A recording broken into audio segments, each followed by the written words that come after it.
Good evening all of you. Start करते हैं आज new session, new chapter, 10th class. Board exam भी आने वाला है, यू नो वेरी वेल।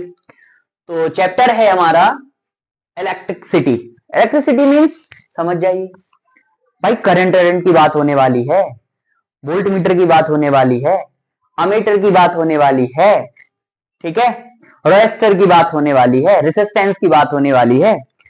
तो यानी कि इलेक्ट्रिसिटी, इलेक्ट्रिसिटी यानी जो घर में हम देखते हैं, टार्च को चार्ज करते हैं, सेल देखते हैं, बैटरी देखते हैं, that all the things is electricity से रिलेटेड है ये सारी चीजें, ठीक है। तो यहां से सबसे पहले है इलेक्ट्रिसिटी। तो क्वेश्चन बनता है माइंड में, व्हाट इज इलेक्ट्रिसिटी? इलेक्ट्रिसिटी होती क्या है? इलेक्ट्रिसिटी होती क्या है? पहला तो इसको बहुत ही सिंपल तरीके से हम ऐसे कह सकते हैं, फ्लो ऑफ इलेक्ट्रॉन। क्या बोलेंगे? Flow of electron. बहुत सिंपल है, flow of electron called electricity. बस इतना से सिंपल, इतना फ्लो ऑफ इलेक्ट्रॉन, ठीक है, पर यूनिट टाइम कॉल्ड इलेक्ट्रिसिटी। ये हो गया। यानी कि फ्लो ऑफ इलेक्ट्रॉन को हम क्या बोलेंगे? इलेक्ट्रिसिटी से रिलेटेड अगर करेंगे तो flow of electron called charge. क्या बोल देंगे? Charge. Flow of electron called charge. और अगर हम कहेंगे फ्लो ऑफ चार्ज, समझना आप, flow of electron is a charge, then flow of charge is called electricity. क्या बोल देंगे? Electric city. Simple thing, simple चीज हो गई, ठीक है। Flow of electron charge called a charge and flow of charge is called a electricity. अब इसको डिनोट कैसे करेंगे? तो डिनोट के लिए हम सबसे पहले देख लेंगे कि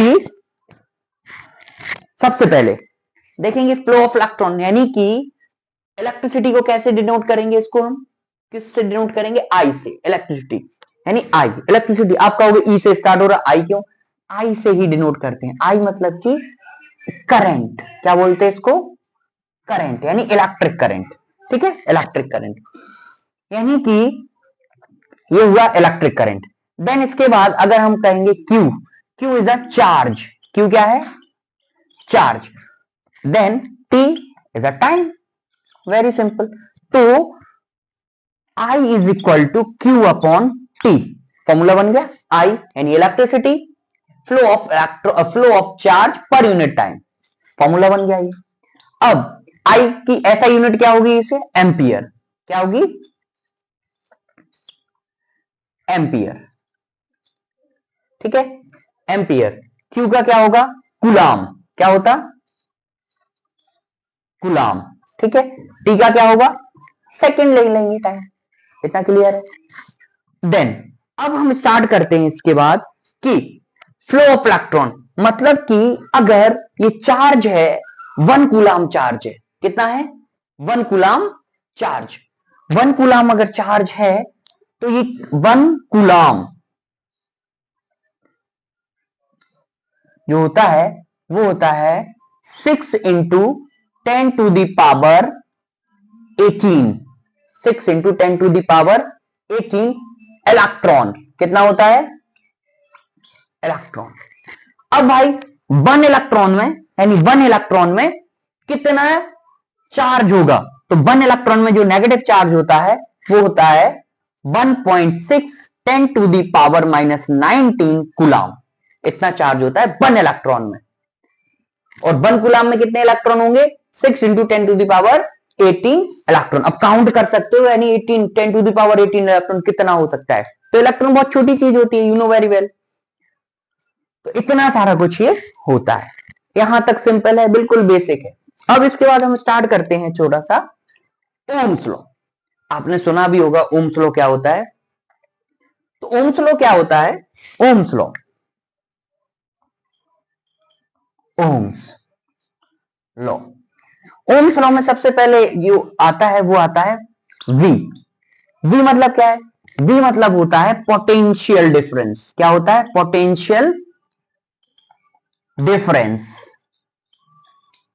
पोटेंशियल डिफरेंस, पोटेंशियल डिफरेंस होता क्या है भाई? जैसे आपने देखा सॉरी, एक पावर हाउस है, पावर हाउस में क्या होता है? ट्रांसफार्मर।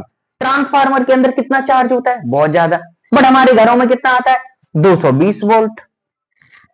रेलवे जो लाइन रहती है वो कितना? 11,000। बाकी का कहां जाता है? यानी कि जो क्या होता है कि difference of electric pressure, difference, potential difference की आप डेफिनेशन देखो, बिल्कुल सिंपल। डिफरेंस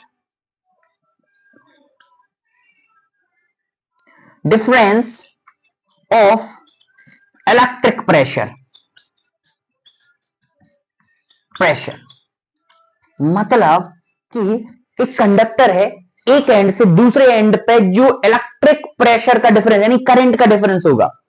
सम टाइम क्या होता कि स्टार्ट करते हैं मान लो ट्रांसफार्मर के पास से 11,000 वोल्टेज, बट हमारे घरों में आ रहा है 220 वोल्टेज, यानी कि जो बीच का कहां पे है, तो इनका डिफरेंस हो गया एंड पॉइंट से स्टार्टिंग पॉइंट के बीच में जो डिफरेंस है करंट का, यानी कि difference of electric pressure called a potential difference, called a potential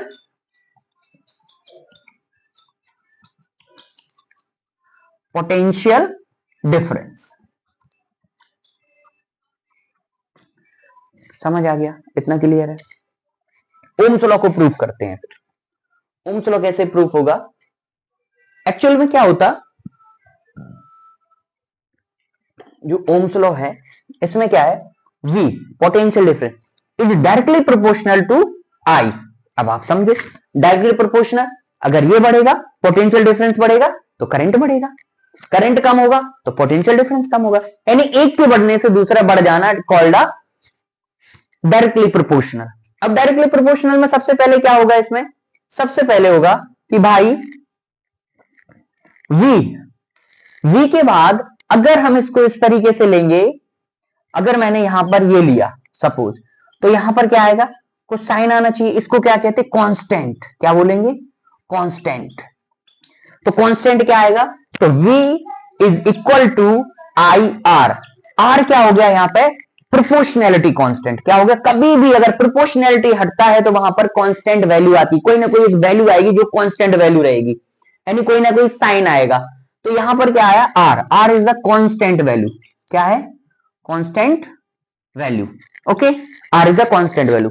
और आर को कहते क्या है, आर को कहते हैं रेसिस्टेंस। क्या बोलते हैं, रेसिस्टेंस। रेसिस्टेंस क्या होता है, रेसिस्टेंस होता है कि एक वायर में मैंने 20 एम्पियर करंट को सेंड किया, भेजा, फ्लो किया, पहुंचा कितना, 18। 2 एम्पियर कहां गया, जो 2 एम्पियर वायर ने एब्जॉर्ब कर लिया, वायर ने, उसी को आप रेसिस्टेंस बोलते हैं, यानी एब्जॉर्प्शन ऑफ करंट या रुकावट ऑफ करंट, यानी कि स्कैटरिंग, या इसको हम ऐसे बोल सकते हैं कि absorption of current via wire, via conductor is called a resistance.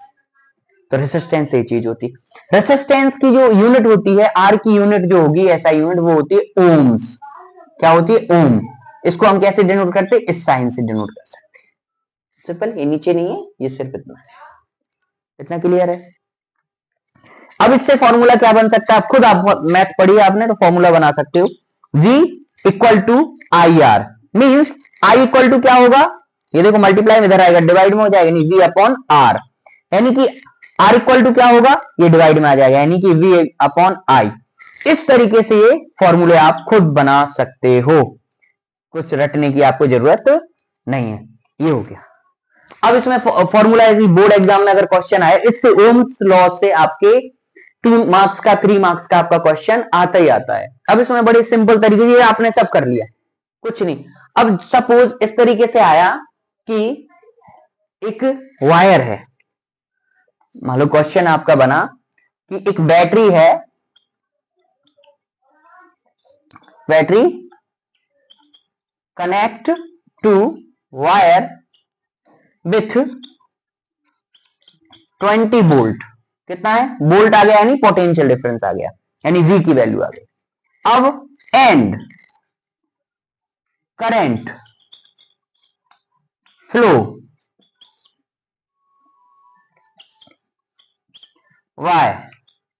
Wire is 5 ampere. What is R, यानी resistance. What is resistance, question बन गया। सॉल्व कैसे करें, मेरे को पता है फॉर्मूला क्या होता, V equal to I R. मुझे क्या निकालना है, R, यानी कि R इक्वल टू क्या होगा, V अपॉन I, यानी कि V कितना है 20, I कितना है 5, यानी 4R यानी ओम। आंसर आ गया, सिंपल, 2 मार्क्स आ गए बोर्ड एग्जाम में। तो इतना सिंपल है ओम्स लॉ। और ओम्स लॉ जो ऐसा यूनिट दी जर्मन साइंटिस्ट थे, Simon Ohms, George Simon Ohms German scientist थे, उनके नाम पर ये ओम्स लॉ बना, उन्हीं ने ये इन्वेंशन या उन्हीं ने ये डिस्कवर किया था, ये चीजें बताई थी उन्होंने। तो इतना वाला हमारा ओम्स लॉ एंड हो गया। इलेक्ट्रिसिटी आपको समझ आया, चार्ज क्या होता है, रेसिस्टेंस क्या होता है, वोल्टेज क्या होता है, देन पोटेंशियल डिफरेंस क्या होता है, इस तरीके से। बाकी अगर इस सेशन में कोई भी डाउट्स आता है, कोई भी प्रॉब्लम आती है, आप मुझे कमेंट्स कर सकते हैं, आप मुझसे क्वेश्चन पूछ सकते हैं, और हो सकता है 1-2 दिन में मैं आपके लाइव आऊंगा, देन आप इसमें पूछना है। ठीक है, थैंक यू।